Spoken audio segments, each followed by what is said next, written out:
السلام علیکم ورحمۃ اللہ وبرکاتہ۔ الحمد للہ رب العالمین، والصلاة والسلام علی اشرف الانبیاء والمرسلین وعلی آلہ وصحبہ اجمعین وعلی من تبعهم بإحسان إلی یوم الدین، اما بعد۔ اعوذ باللہ من الشیطان الرجیم، بسم اللہ الرحمن الرحیم۔ وَلَقَدْ يَسَّرْنَا الْقُرْآنَ لِلذِّكْرِ فَهَلْ مِن مُّدَّكِرٍ۔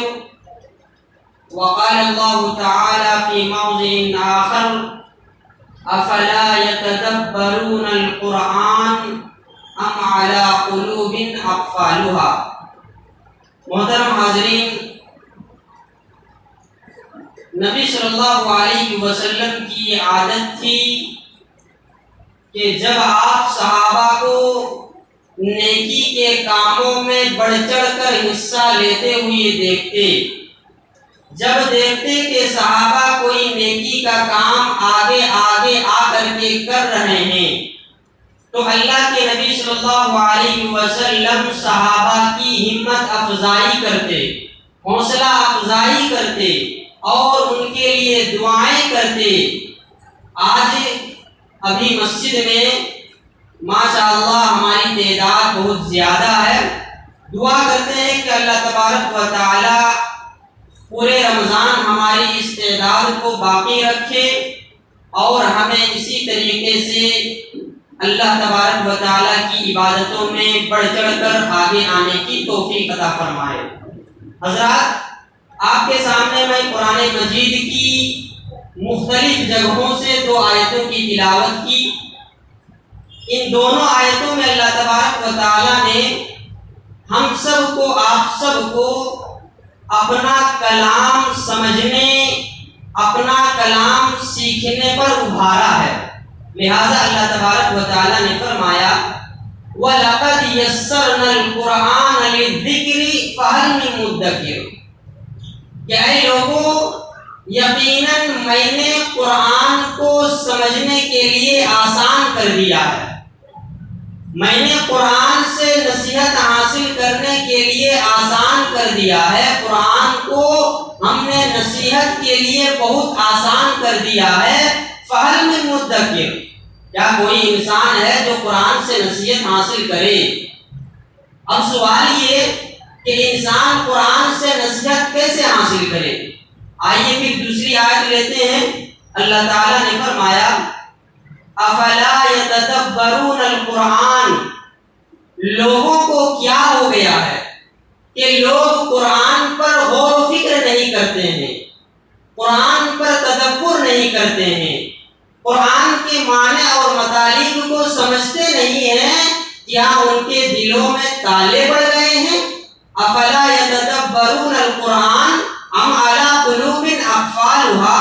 یہ جو قرآن کو لوگ سمجھ کر کے نہیں پڑھ رہے ہیں، قرآن پر غور و فکر نہیں کر رہے ہیں، کیا ان کے دلوں میں تالے پڑے ہوئے ہیں؟ جس طرح کمرے میں دروازہ لگایا جاتا ہے، اس دروازے کو قفل سے بند کر دیا جاتا ہے، کیا لوگوں کے دلوں کو بھی اسی طرح قفل سے بند کر دیا گیا ہے کہ انہیں قرآن سمجھ میں نہیں آ رہا ہے، وہ قرآن پر غور و فکر نہیں کر رہے ہیں؟ پھر وہی سوال کہ انسان قرآن کو کیسے سمجھے، قرآن پر غور و فکر کیسے کرے؟ حضرات، قرآن کو سمجھنا، قرآن پر غور و فکر کرنا، قرآن کے مطلب اور معنی کو جاننا، اسے علم تفسیر کہتے ہیں۔ تفسیر کا یہ عربی زبان کا لفظ ہے اور تفسیر کا معنی ہے کھول کھول کر بیان کرنا، واضح کرنا، کسی چیز کی وضاحت کرنا۔ اب تفسیر قرآن کا مطلب یہ ہوا کہ قرآن کو کھول کھول کر بیان کر دینا، قرآن کی وضاحت کر دینا، قرآن کی آیتوں میں جو تعلیمات موجود ہیں ان تعلیمات کو واضح کرنا، ان تعلیمات کو لوگوں کے سامنے بتانا، یہ ہے تفسیر قرآن۔ اور تفسیر قرآن کی بڑی فضیلت اور اہمیت آئی ہے۔ دیکھیے تفسیر قرآن یہ شریعت کا مطلوب ہے۔ شریعت اسلامیہ ہم سے چاہتی ہے کہ ہم تفسیر قرآن سیکھیں، قرآن کو سمجھیں، قرآن کے معنی اور مطالب کو جانیں، قرآن پر غور و فکر کریں، قرآن پر تدبر کریں۔ یہ ہم سے شریعت چاہتی ہے۔ یہی وجہ ہے کہ اللہ تبارک و تعالیٰ نے نبی صلی اللہ علیہ وسلم سے کہا کہ اے نبی وَلَقَدْ أَنزَلْنَا إِلَيْكَ الذِّكْرَ لِتُبَيِّنَ لِلنَّاسِ مَا نُزِّلَ إِلَيْهِمْ وَلَعَلَّهُمْ يَتَفَكَّرُونَ کہ اے نبی ہم نے یہ ذکر، ہم نے یہ کتاب، ہم نے یہ قرآن آپ کی طرف بطور امانت نازل کیا ہے تاکہ آپ لوگوں کے سامنے اس کتاب کی وضاحت کر دیں، آپ لوگوں کو اس کتاب کے معنی بتا دیں، آپ لوگوں کو اس کتاب کے مفاہیم سمجھا دیں، آپ لوگوں کو اس کتاب کی تعلیمات سے آگاہ کریں۔ ہم نے قرآن کو اسی لیے آپ کی طرف اتارا ہے۔ تو پتہ کیا چلا کہ یہ قرآن سمجھنے کی کتاب ہے، یہ قرآن صرف تلاوت کی کتاب نہیں، یہ قرآن صرف برکت کی کتاب نہیں، یہ قرآن صرف شفا کی کتاب نہیں، یہ قرآن صرف بیماریوں کو دور کرنے کی کتاب نہیں، بلکہ یہ قرآن نصیحت حاصل کرنے کی کتاب ہے، یہ قرآن سمجھنے کی کتاب ہے۔ ہمارے اسلاف نے تفسیر کے بارے میں بہت ساری باتیں کہی ہیں، انہی میں سے ایک سلف ہیں ابن جریر طبری، ان کی ایک تفسیر کی کتاب ہے۔ یہ کہتے ہیں انی لتعجب ممن قرأ القرآن ولم يعلم تأویلہ کیف یرتز بقراءتہ، کہ مجھے اس آدمی پر بڑا تعجب ہوتا ہے جو قرآن کی تلاوت تو کرتا ہے، جو قرآن پڑھتا ہے لیکن قرآن کے معنی کو سمجھتا نہیں ہے، تو وہ قرآن سے لذت کیسے حاصل کرے گا؟ اور سعید بن جبیر رحمہ اللہ کہتے ہیں کہ من لم یعرف التفسیر فہو کالاعمی والاعرابی، جو قرآن پڑھے اور قرآن کا معنی اسے نہ معلوم ہو، جو قرآن پڑھے اور اسے تفسیر معلوم نہ ہو، جو قرآن پڑھے اور اسے قرآن کے معنی معلوم نہ ہو، وہ انسان اندھا ہے، وہ انسان بہرا ہے، وہ انسان دیہاتی کی طرح ہے۔ جس طرح دیہاتی جاہل ہوتا ہے، اسی طرح وہ قاری قرآن بھی جاہل ہے جو قرآن کو بغیر سمجھے، بغیر اس کے معنی اور مطالب کو جانے بغیر اس کی تلاوت کرتا ہے۔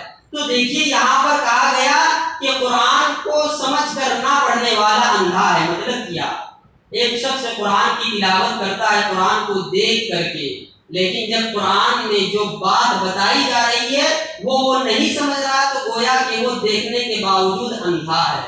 اسی طریقے سے امام زرکشی رحمہ اللہ کہتے ہیں کہ من لم یکن لہ فہم وتقوی وعلم وتدبر من لم یدرک من لذت القرآن، کہ جس آدمی کے پاس علم نہ ہو، جس آدمی کے پاس قرآن کی سمجھ نہ ہو، جس آدمی کے پاس تقوی نہ ہو، جو آدمی قرآن پر غور و فکر نہ کرے، جو آدمی قرآن پر تدبر نہ کرے، وہ قرآن کی لذت کو پا ہی نہیں سکتا۔ اسی طریقے سے ابن تیمیہ رحمہ اللہ کہتے ہیں کہ من لم یکن من قرأ القرآن طالبا للہدی، جو کوئی قرآن کی تلاوت کرتا ہے اور اس پر غور و فکر کرتا ہے نصیحت حاصل کرنے کے لیے، ہدایت پانے کے لیے، تبین لہ طریق الجنہ، تو اللہ تعالیٰ اس کے لیے جنت کے راستے کو روشن کر دیتا ہے، اس کے سامنے جنت کے راستے کو واضح کر دیتا ہے، اسے نیک اعمال کی توفیق دیتا ہے۔ تو حضرات، جہاں پر قرآن کی تلاوت کرنا بہت بڑی عبادت اور نیکی کا کام ہے، وہیں پر قرآن کو سمجھنا، قرآن سے نصیحت حاصل کرنا، قرآن کے معنی اور مطالب کو پڑھنا بہت ہی نیکی اور اجر والا کام ہے۔ تو رب العالمین سے اللہ سبحانہ و تعالی ہمیں قرآن کی تلاوت کرنے، قرآن کو سمجھنے، قرآن سے نصیحت حاصل کرنے کی توفیق عطا فرما۔ آمین۔ السلام علیکم ورحمۃ اللہ وبرکاتہ۔